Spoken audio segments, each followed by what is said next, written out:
It's 1:13 in the morning. Your phone is face down. The room is dark and your body is begging for sleep.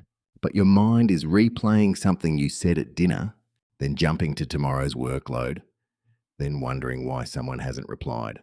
Nothing is happening, yet you feel tense, exposed, almost in danger. There's one Stoic question that can help quieten this noise, but only if you ask it honestly.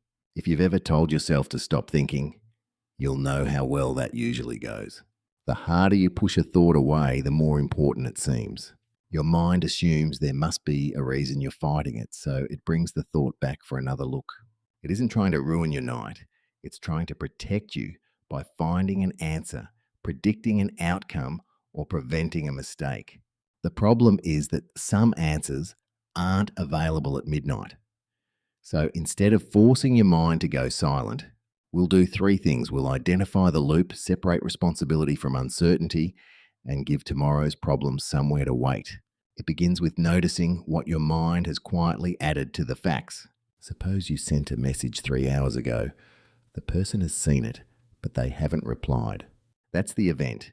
Then your mind begins writing the story. They're annoyed with me. I've said something wrong. They're ignoring me because they don't respect me. Within minutes, you're not thinking about an unanswered message anymore. You're questioning the entire relationship. The same thing happens after an awkward conversation at work. Perhaps your manager looked distracted while you were speaking.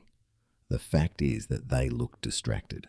The story is that they've lost confidence in you, your work is in trouble, and everyone else has noticed. One event, an entire imagined future. This is the first place to slow down. Don't ask whether the fear feels real. Of course it feels real. Ask which part is fact and which part has been supplied by your mind.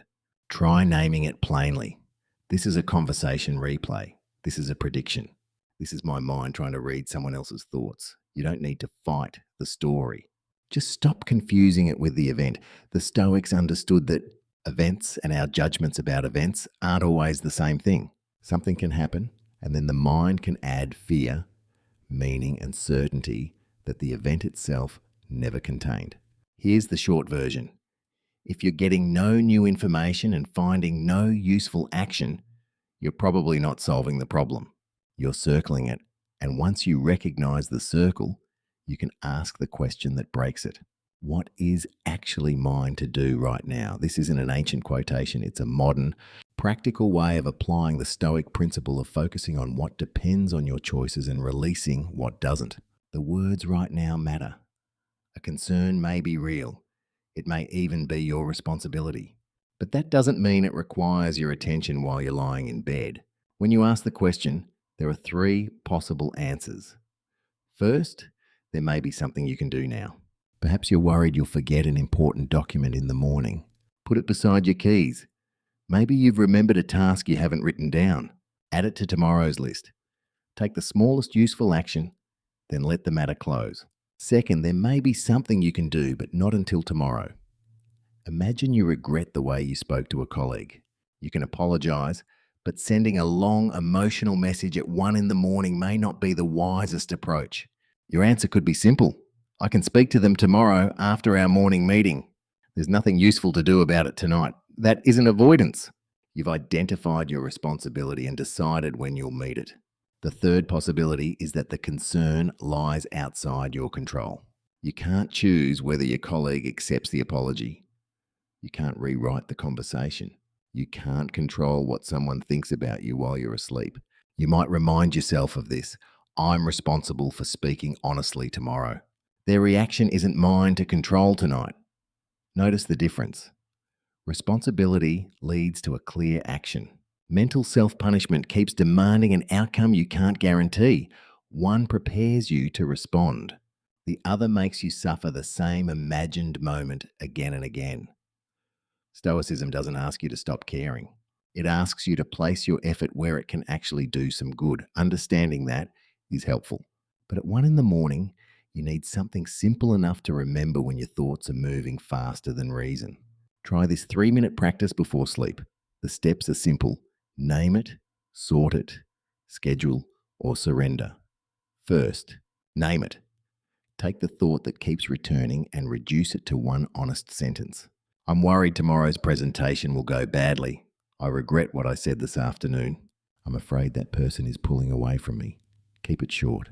You're naming the concern, not inviting it to give a 20-minute speech. Next, sort it. Ask yourself again, what is actually mine to do right now? Then place the concern into one of three categories. I can act now. I can act tomorrow. Or this outcome isn't mine to control. Suppose you're worried about tomorrow's presentation. You've prepared the slides, checked your notes, and set your alarm. There may be nothing left to do. You can't guarantee that you won't feel nervous. You can't control every question you'll be asked. You can only arrive prepared and respond as well as you can. Your answer might be this: my preparation is done. Tomorrow, my job is to be present. Finally, schedule or surrender.